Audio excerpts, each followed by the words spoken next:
वचन करवाए हैं मैंने आपको, है ना। तो ये सब आपने कॉपी में नोट डाउन करा होगा, अच्छे से इसको लर्न भी करा होगा। और आज हम पढ़ेंगे लिंग। क्या पढ़ेंगे हम? चैप्टर लिंग, ठीक है।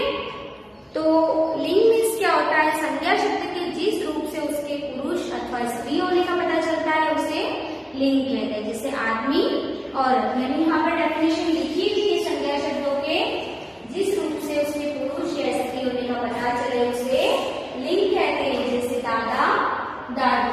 ओके, आई होप ये आप सबने पिछली क्लास में पढ़ा होगा। आप सब सेकंड क्लास से आप ये पढ़ते आ रहे हैं, लिंग के बारे में पढ़ा होगा आपने, आपको याद भी आ रहा होगा इसको देखने के बाद में, है ना। अगर आप भूल गए हैं तो ये सब आप वापस से पढ़ेंगे ना ये, तो आपको फिर से सब याद आने लगेगा, है ना।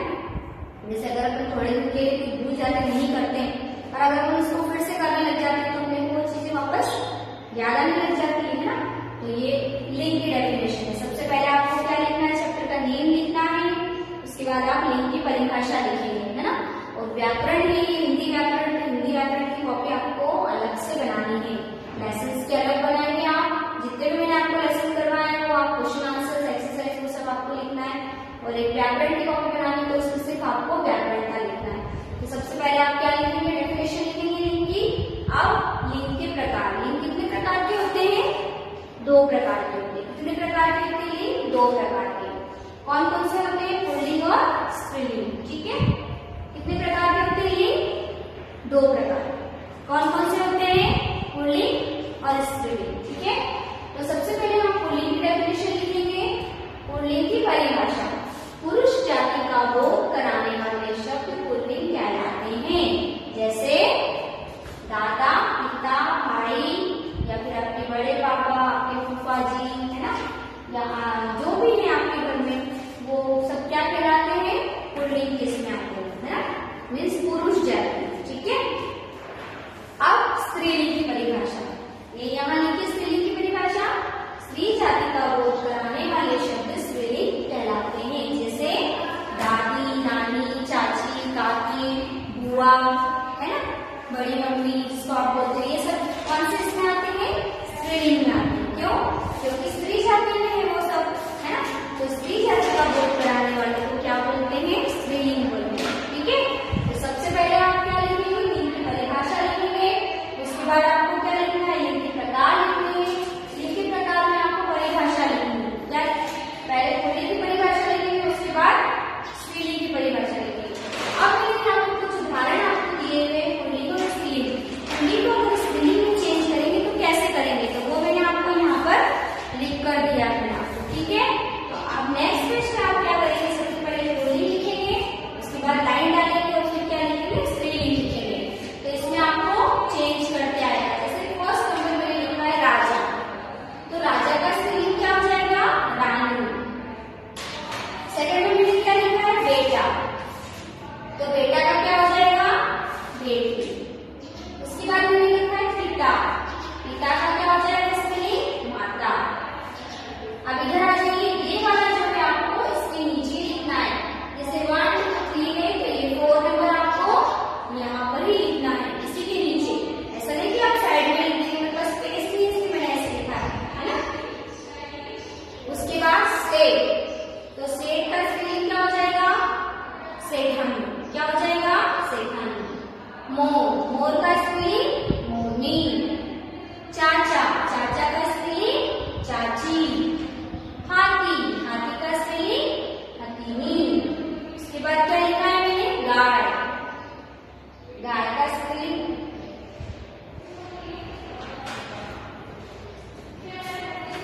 चलिए आगे बढ़ेंगे अपन। घोड़ा, घोड़ा का क्या हो जाएगा? घोड़ी। क्या हो जाएगा? घोड़ी।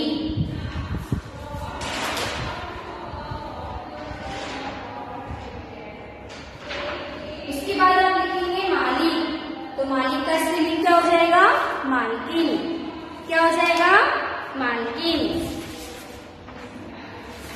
उसके बाद मैंने लिखा है नाना, तो नाना का क्या हो जाएगा? नानी।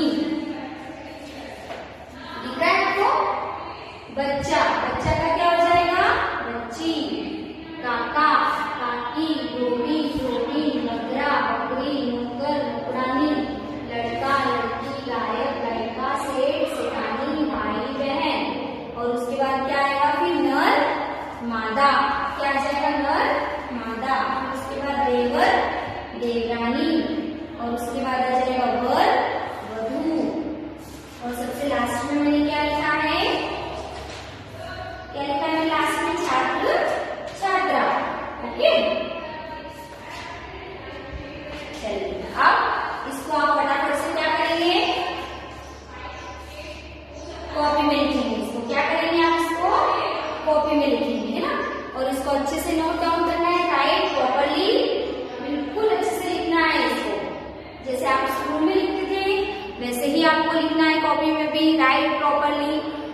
राइटिंग में लिखेंगे, क्योंकि अभी आपके पास बहुत टाइम है, घर पर आप दिन भर घर पर ही रहते हैं, तो आप इसको अच्छे से कॉपी में नोट डाउन करेंगे।